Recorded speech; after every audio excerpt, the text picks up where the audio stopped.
Hello, সবাই কেমন আছো? আশা করি সবাই খুব খুব ভালো আছো, সুস্থ আছো। আমিও খুব ভালো আছি।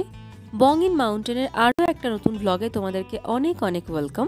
তো আমার আজকে সারাটা দিন কেমন কাটলো সেই ভিডিও আমি তোমাদের সবার সঙ্গে শেয়ার করব। গত 2 দিন বিয়েবাড়িতে অত কিছু খাবার পরেও আজকে আমি আবার একটা থালি নিয়ে বসেছি। এখন দুপুর 1টা মতো বাজে। ভূতের রাজা দিল বরে একটা থালি পাওয়া যায় যেটার নাম বাঘার থালি। তো আমি এখন দুপুরে বাঘার থালি খাওয়া দাওয়া করছি।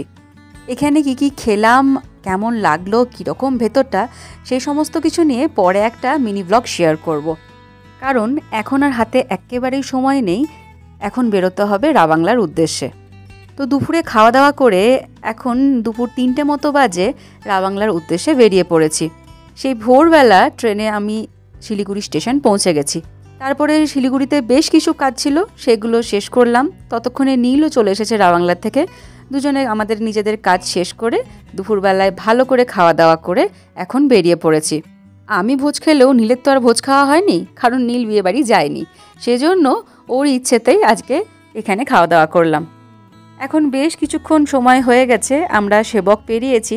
এই যে আমি, আমাদের সঙ্গে রোমানজি আছে, রোমানজি গাড়িতেই যাচ্ছি, আর পেছনে বসেছে নীল। এখন প্রায় অনেকটা রাস্তা, 3-4 ঘন্টা সময় লাগবে রাবাংলা পৌঁছাতে। ততক্ষণ চলুন পুরোনো দিনের গান শুনতে শুনতে, পাহাড়ের রাস্তা দেখতে দেখতে, বেশ কিছু গল্প করতে করতে রাবাংলা যাওয়া যাক। গাইয়ে গাইয়ে আপনি গাইয়ে।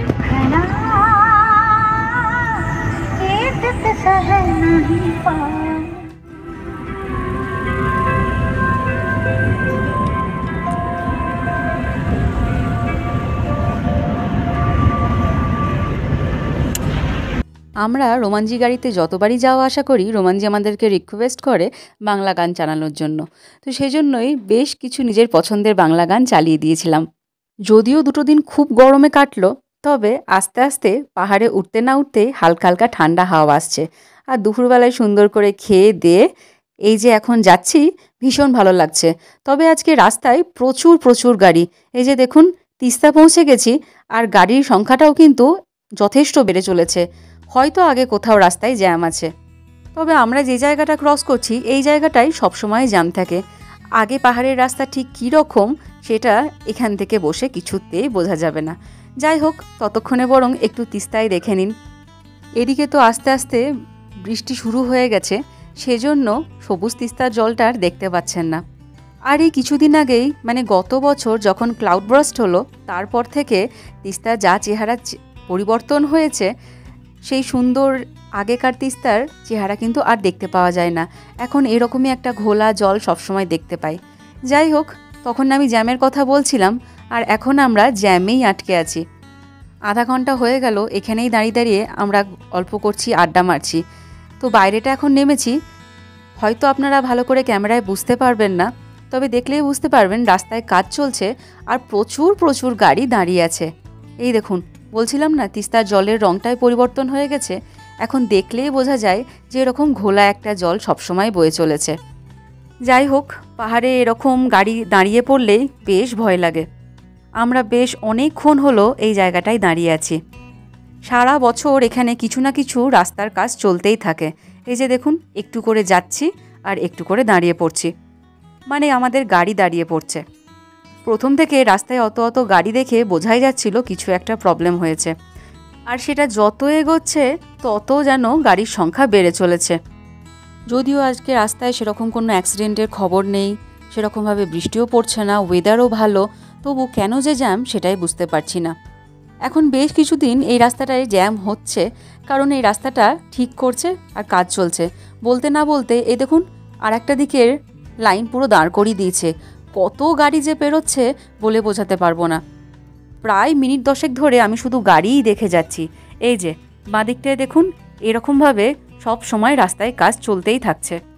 হয়তো তার জেরেই আজকে এত জ্যাম রাস্তায়। আমরা প্রায় ঘন্টা 1.5-এর ওপর লেট হয়ে গিয়েছি। শিলিগুড়ি থেকে রাবাংলা পৌঁছাতে ম্যাক্স টু ম্যাক্স 5 ঘন্টা সময় লাগে, যদি কেউ রয়ে বসে রেস্ট নিয়ে থামতে থামতে যায় তবে তো। তবে আজকে অলরেডি অনেক লেট হয়ে যাচ্ছে এই জ্যামের কারণে। এই যে সবে আমরা তিস্তা ব্রিজ, আর ওই দেখুন এইটা যেটা দেখা যাচ্ছে, এখানে রেল লাইনের কাজ চলছে। কি জানি কবে শেষ হবে। পাহাড়ের মধ্যে দিয়ে এর ট্রেন যাবে আর সেই ট্রেনে করে আমরা সিকিম পৌঁছাবো। আমি এতগুলো বছর সিকিমে কাটাচ্ছি, প্রায় 5-6 বছর হতে চললো, আর সেই আশাতেই বসে আছি কবে এই ট্রেন লাইনটা হবে। যাই হোক, এখন এখানটাতেও জ্যাম। আমাদের আজকে রাবাংলা পৌঁছাতে বেশ কিছুটা দেরি হয়ে যাবে। তো এখন আমরা ব্রেকের জন্য একটুখানি দাঁড়িয়েছি। ওয়েস্ট বেঙ্গল আর সিকিমের বর্ডারটা ক্রস করেই ছোট্ট একটা ধাবা মতন আছে, ওখানে এসেছি চা খাওয়ার জন্য। এই চাটা খাওয়ার আমাদের কথা ছিল প্রায় 1 ঘন্টা আগে, অনেকটা দেরি হয়ে গেল জ্যামের জন্য। তবে রোমানজির এত খিদে পেয়েছে, আমাদেরও বেশ কিছুটা খিদে পেয়েছে, সেজন্যই এখানে দাঁড়িয়েছি। এই যে আমি আর নীল অর্ডার করেছি চা, আর তার সঙ্গে গরম গরম মোমো। আর স্যুপটা তো এখানে ম্যান্ডেটরি, ঝাল ঝাল সস দিয়ে স্যুপও দিয়েছে। এখন যদি না খেয়ে নিই, এরপরে রাস্তায় যদি আবার কোথাও জ্যাম হয় বা কোনো কারণে রাস্তা বন্ধ থাকে, তাহলে আর কোথাও খাবার পাবো না। সেজন্যই এখন দাঁড়িয়ে দাঁড়িয়ে একটু চা আর সঙ্গে একটু টাও খেয়ে ফেলছি। আর এই যে এখানে কত রকমের আচার দিয়েছে দেখুন। রোমানজি এই বিকেলবেলা একটা লাঞ্চ থালি অর্ডার করেছে, কারণ এরা তাড়াতাড়ি রাত্রে ডিনারটা করে নেয়। তো একটা চিকেন থালিতে এরকম ভাজা, ডাল, পাঁপড় ভাজা, চিকেন এই সমস্ত দেওয়ার সঙ্গে সঙ্গে অত রকমের আচার দিয়ে গেছে, যেটা ইচ্ছা খাও। তো যাই হোক, যেটা বলছিলাম, পাহাড়ি রাস্তায় যখনই যাই কখন যে কি হবে কেউ কিন্তু আগে থেকে কিছু বলে রাখতে পারে না।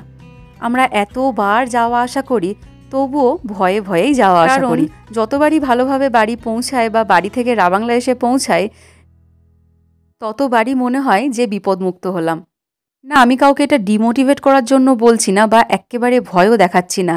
আমরা রেগুলারলি অনেক যাওয়া আসা করি, তো সেজন্য আমাদের অনেক রকম অভিজ্ঞতা এখন হয়ে গেছে। এমনও হয়েছে এই জ্যামের কারণে সারা রাত দাঁড়িয়ে থাকতে হয় রাস্তাতেই। আমার যদিও ভাগ্যবশত কখনো এরকম অভিজ্ঞতা হয়নি, তবে আমাদের চেনা জানা রাবাংলায় থাকা অনেক মানুষই এরকমভাবে রাস্তায় বিপদে পড়েছেন। কখনো রাস্তায় স্নোফল হয়, কখনো রাস্তায় প্রচণ্ড বৃষ্টির জন্য ধস নামে, কারণ আপনি জানতেও পারবেন না যে রাস্তায় কোথায় গিয়ে ধস পড়ে আছে। আর এই এতটা রাস্তার মধ্যে কোথাও কোনো লোকও থাকে না। তবে আমাদের সঙ্গে অনেকবার এরকম হয়েছে, ঘন্টার পর ঘন্টা রাস্তায় জ্যামের কারণে দাঁড়িয়ে থেকেছি, আর আমাদের শিলিগুড়ি থেকে যে ট্রেন ছিল সেই ট্রেন বেরিয়ে গেছে। যাই হোক, আরও একবার আমার সাথে এরকমটা হয়েছিল। আমি নামচি যাচ্ছিলাম পরীক্ষা দিতে, আর সেদিন প্রচণ্ড বৃষ্টি ছিল। বেশ কিছুটা রাস্তা যাওয়ার পরে দেখি রাস্তায় ধস নেমেছে। এরকম একটা জায়গায় আমরা পেরিয়েও গিয়েছিলাম হেঁটে হেঁটে। যাই হোক, সেবারের মতো পরীক্ষাটা দিয়েছিলাম, তবে অনেক কষ্ট করতে হয়েছিল। তার কতকগুলো টুকরো টুকরো ভিডিও আমার কাছে আছে, সেটা আমি আপনাদের সঙ্গে শেয়ার করছি। তো পাহাড়ি রাস্তায় কখন কি হয় একেবারেই কিছু বলা যায় না। যাই হোক, যখনই যাবেন ঘুরতে বা বেড়াতে, বা যারা যদি কেউ পাহাড়ে থাকেন, অবশ্যই সেফ ড্রাইভারের সঙ্গে যাওয়া আসার চেষ্টা করবেন। যাই হোক, কথা বলতে বলতে অনেক কিছু মনে পড়ে গেল। অনেক দিন এরকমভাবে আমরা পেরিয়ে এসেছি। আজকেও প্রায় অনেকটা রাত হয়ে গেছে, আর আমরা প্রায় রাবাংলা পৌঁছানোর মুখে। এই জ্যামের কারণে দুপুর 3টেয় যে গাড়ি ছেড়েছিল, এখন রাত্রি 10টা মতো বাজে সেই গাড়ি রাবাংলা পৌঁছাচ্ছে। যাই হোক, সেফলি যে আমরা পৌঁছাতে পারছি, এটাই আমার কাছে অনেক বড় মনে হয়। যাই হোক, চলুন এখন ডিনার করে বাড়ি পৌঁছে একটু রেস্ট নেওয়ার পালা। কালকে সকাল থেকে বরং আবার কথা হবে। সকলকে সকাল সকাল গুড মর্নিং জানিয়ে আজকের দিনটা শুরু করছি। আজকে রবিবার, সকাল 8টা মতো বাজে এখন। না, খুব একটা সকাল সকাল আমি বেরোইনি। আর আজকে যে জায়গাটায় হাঁটতে এসেছি সেই জায়গাটা না ভীষণ সুন্দর। এদিকটায় খুব একটা আমরা আসি না, এটা আমাদের বাড়ি থেকে একটুখানি দূরে। পেছনে এই যে কি সুন্দর গাছগুলো দেখা যাচ্ছে দেখুন। এই পাইন বনটা আমার ভীষণ পছন্দের, তবে বাড়ি থেকে দূরে বলে খুব একটা আসি না। কালকে ওরকম একটা জার্নি করার পরে আজকে সকালবেলায় উঠতে অনেকটা দেরি হয়েছে, তবে বাড়ি বসে থাকতে ইচ্ছে করছিল না। সকাল সকাল সুন্দর রোদ উঠেছে, আর রান্নাবান্না করতে একেবারেই ইচ্ছে হচ্ছিল না, সেই জন্য বেরিয়ে পড়েছি। এই দিকটা একটু ফাঁকা ফাঁকা, এই জায়গাটায় একটু ঘুরবো, একটু হাঁটবো, তারপরে এখান থেকে বাজার যাব। আজ তো রোববার, বাজারটা না করলে সোমবার থেকে স্কুল খুলে গেলে একটু অসুবিধা হয়। আমার স্কুল, নীলের কলেজ, তাই রবিবারে একটু কাজ তো গুছিয়ে নিতেই হয়। আর ঠিক করেছি সকালে জলখাবারটাও মার্কেট থেকে খেয়েই যাব।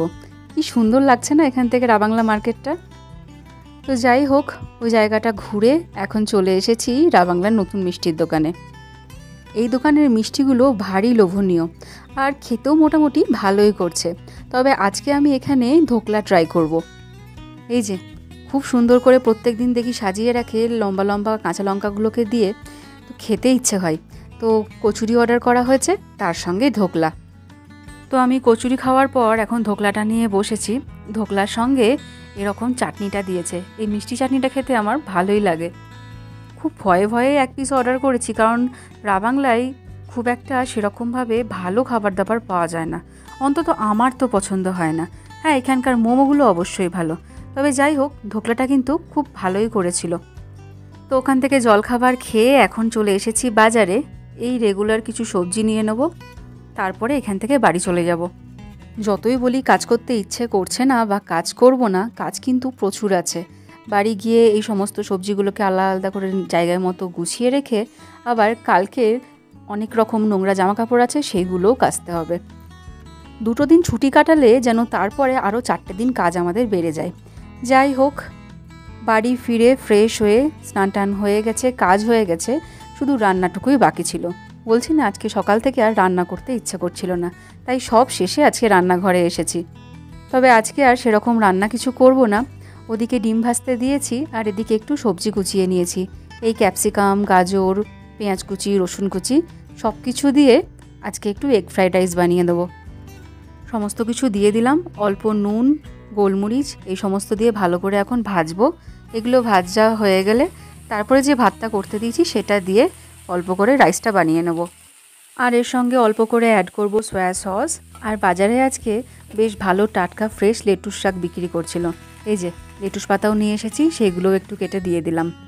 2 ডিম ভাজার পরে মনে হলো শুধু তো এটাই খাবো, একটু কম হয়ে গেল, তাই আরও একটা ডিম দিয়ে দিলাম। যাই হোক, সব কিছু দিয়ে এখন রাইসটা ভালো করে নিই। আর রান্না হয়ে গেলে এখনই গরম গরম দুপুরের লাঞ্চটা সেরে নেব। অল্প একটু এগ ফ্রাইড রাইস, আর তার সঙ্গে এখানকার ঝাল ঝাল একটা চাটনি পাওয়া যায়, সেই ডালের চাটনি, আর একটু স্যালাড কেটে নিয়েছি। এই যে, তো এই হচ্ছে আমাদের লাঞ্চ। তো যাই হোক, চলুন এবার লাঞ্চটা সেরে নিই। আজকের ভিডিওটা বরং এখানেই শেষ করছি। আজকের ভিডিও সবার কেমন লাগলো অবশ্যই কমেন্টে জানাবেন। আর কারোর যদি সিকিম বেড়াতে আসার কোনো রকম অভিজ্ঞতা থাকে অবশ্যই আমার সঙ্গে শেয়ার করতে পারেন। তো চলুন ভিডিওটা এখানেই শেষ করি। পরে আবার কোনো একটা ভিডিওতে আপনাদের সঙ্গে দেখা হবে, কথা হবে। ততক্ষণের জন্য সবাইকে টাটা।